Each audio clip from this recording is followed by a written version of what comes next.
Hello everyone, आज हम बात करेंगे डिफरेंशिएबिलिटी ऑफ ए फंक्शन, यानी कि किसी भी पॉइंट पर आप फंक्शन की डिफरेंशिएबिलिटी किस तरह से चेक करते हैं। जैसे यहाँ आपके पास कोई पॉइंट है बेटा, ये कर्व लिखा हुआ है y=fx, कोई कर्व है जिसका ग्राफ आपके पास सामने दिखाई दिया गया है, ठीक है। और इस कर्व पर एक पॉइंट है आपके पास p, और ये जो p पॉइंट है ये ओरिजिन से हमने डिस्टेंस क्या ले लिया बेटा, इसका डिस्टेंस लिख दिया हमने a डिस्टेंस है, a है। इसका मतलब पॉइंट ए पर हमें चेक करना है एट x=a, ये फंक्शन आपका डिफरेंशिएबल है या नहीं है। तो किस तरह से चेक करते हैं किसी फंक्शन की डिफरेंशिएबिलिटी। देखिए, ये हमने नाम डाल दिया a, ये पॉइंट डाल दिया b और ये पॉइंट c डाल दिया। अब सबसे पहले देखना है कि आपको जो प्रीवियस ईयर के कॉन्सेप्ट है ना बेटा, उसी पे ध्यान दो, जितना आपने पढ़ा है उसी को आगे करते हैं। ये जो p पॉइंट है बेटा, ये ओरिजिन से डिस्टेंस कितनी है, जैसे सपोज कर लो मैंने a डिस्टेंस है, इसका मतलब इस में जो b आपके पास लिखा हुआ है b, यानी पॉइंट क्या लिखा है आपका p है ना, ये दोनों बराबर होगा, o से लेकर b तक और यहाँ से लेकर इसे सेम होगा बेटा ये, ठीक है। तो p पॉइंट का जो कोऑर्डिनेट जो बनेगा उसमें सिर्फ x की वैल्यू जो है बेटा एब्सिसा वो होगी a, और ये जो फंक्शन है आपका y=fx है, तो जो y की जो वैल्यू निकल के आएगी, ये a की वैल्यू यहाँ पुट करेंगे तो f(a) आएगा, इसका कोऑर्डिनेट। समझ पा रहे हैं बेटा। अब क्या करें कि इसी पर एक राइट साइड में, यानी p से राइट साइड में एक पॉइंट लेंगे जो कि बहुत ही कम डिस्टेंस पर है, लेकिन समझाने के लिए हमने इसको थोड़ा सा गैप दिया है। मानो ये डिस्टेंस जो है वो आपका h है, लेकिन it is h distance to कितना है, 0 है, यानी वेरी वेरी स्मॉल, लेकिन राइट साइड में है, ठीक है। ये h डिस्टेंस लिया मैंने। अब इस पोजीशन में इस q पॉइंट का कोऑर्डिनेट क्या बनेगा बेटा, इस q का कोऑर्डिनेट क्या बनेगा, देखो ये ओरिजिन से डिस्टेंस a है, ये आपने h लिया है जो कि टेंस टू 0 है, तो ये पूरा डिस्टेंस कितना बन जाएगा आपका a+h बन जाएगा। इसका मतलब जब इसका कोऑर्डिनेट निकालोगे q का, तो ये वैल्यू जो बनेगी, ये वाली वैल्यू x की वैल्यू ये बनेगी बेटा a+h बनेगी, और इसकी y की वैल्यू क्या होगी, ये फंक्शन में वैल्यू पुट करेंगे इसके अंदर अपन, तो क्या बन के आएगा, यहाँ वैल्यू पुट करने से f(a+h) बन के आएगा, ये इसका y कोऑर्डिनेट हो गया, ठीक है। सेम ऐसे ही r एक पॉइंट है जो कि p के लेफ्ट साइड में है, यानी कि अगर ये h है तो इतनी डिस्टेंस पर एक दूसरा पॉइंट लिया, ठीक है, h डिस्टेंस पर, ये भी h है। इट मीन्स आपके पास अगर ये डिस्टेंस निकालेंगे तो ये पूरा a है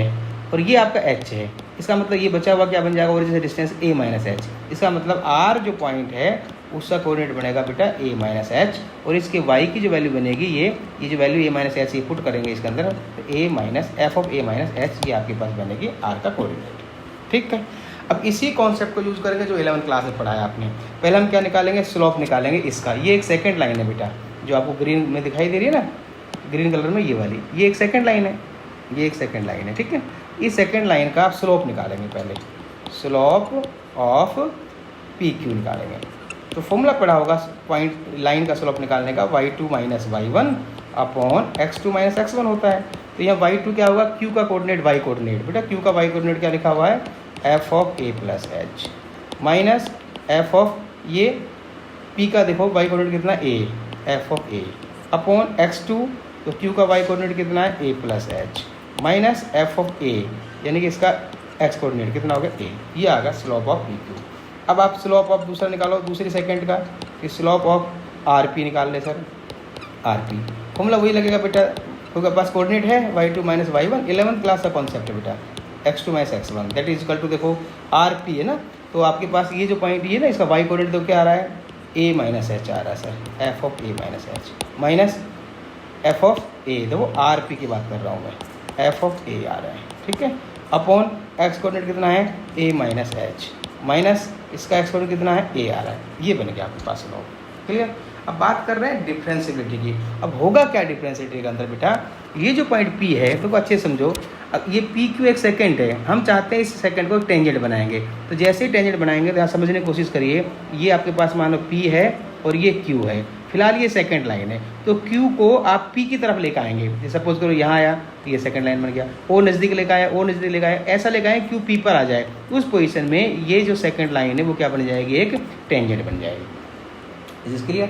सेम यही पोजीशन है कि आप R को P की तरफ ले जाएंगे, जैसे यहाँ R लिखा हुआ था, ये फिलहाल इसकी सेकंड लाइन है, R को शिफ्ट करते जाएंगे किसी तरफ P की तरफ, तो जैसे R को P की तरफ शिफ्ट करेंगे तो ये भी क्या बन जाएगी बेटा, एक टेंजेंट बन जाएगी, एक ही लाइन, ठीक है। और एक जो टेंजेंट है उसका स्लोप तो सेम होता है, भाई एक लाइन है उसका स्लोप तो सेम ही होगा। इसका मतलब जब आपका Q टेंस टू P हो जाए, यानी कि क्यू पी पर ही चला जाए और आर भी पी पर चला जाए, उस पोजीशन में एक ही टेंजेंट आएगी और उस टेंजेंट का स्लोप कैसा आएगा, सेम ही आएगा। क्लियर है, समझ में आया बेटा। इसका मतलब ये हुआ कि इसका जो स्लोप और इसका स्लोप कैसा होना चाहिए, सेम होना चाहिए। इन दोनों को सेम करेंगे कब, जब Q जो है P पे चला जाए और R भी P पर चला जाए, यानी कि Q टेंस टू क्या हो बेटा P and R tends to क्या हो P, उस पोजीशन की बात कर रहे हैं, ठीक है। और H टेंस टू क्या है यहाँ पर, वेरी स्मॉल वैल्यू 0 है ना, तो क्या बन जाएगा यहाँ पर अपने पास, जैसे ही आपके पास ये लिमिट यहाँ जाएगी R P की तरफ जाएगा, यानी क्या लिखेंगे अपन,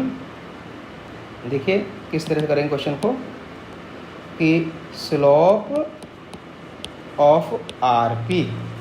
और जब क्या हो बेटा R टेंस टू P बन जाएगा, ठीक है। तो वहाँ बनेगा आपका लिमिट S टेंस टू 0, क्योंकि S तो 0 हो जाएगा।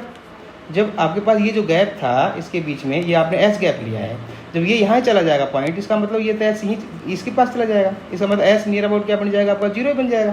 तो यहीं आपको लिखना है S टेंस टू 0, यानी कि नियरेस्ट टू 0। तो इसी पोजीशन में क्या बन जाएगा यहाँ पे पास, F ऑफ RP, देखो RP का स्लोप ये A F of A minus H, A minus H minus F of A upon क्या लिखा है, A minus H minus A, तो A से A कैंसिल आउट हो गया, क्या बन गया बेटा, ये माइनस H बच गया अपने पास, देखिए माइनस H बच गया इसी, ठीक है।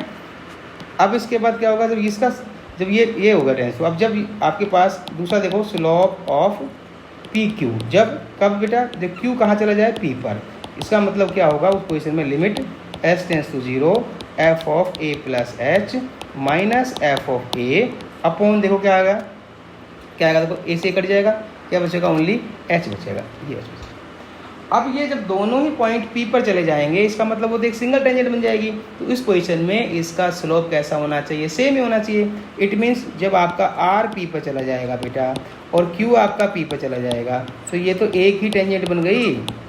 तो उस टेंजेंट का स्लोप तो सेम ही होगा, इसका मतलब दोनों इक्वल होना चाहिए, यानी कि limit of S tends to 0 F of A minus H minus F of A upon minus H must be equal to limit S tends to 0 F of A plus H minus F of A upon H। ऐसा अगर हो जाता है तब आप कहेंगे कि function आपका डिफरेंशिएबल है, और इसी को कहते हैं बेटा लेफ्ट हैंड डेरिवेटिव, और इसे क्या कहते हैं, राइट हैंड डेरिवेटिव। तभी तो हम ऐसा कहते हैं कि अगर किसी भी फंक्शन का LHD यानी कि लेफ्ट हैंड डेरिवेटिव और उसी फंक्शन का RHD यानी राइट हैंड डेरिवेटिव अगर सेम हो तो फंक्शन डिफरेंशिएबल है, अदरवाइज डिफरेंशिएबल नहीं है। सुन रहा है बेटा, उस पोजीशन समझ में आ गया। अगर ऐसा नहीं हो पाता भाई तबे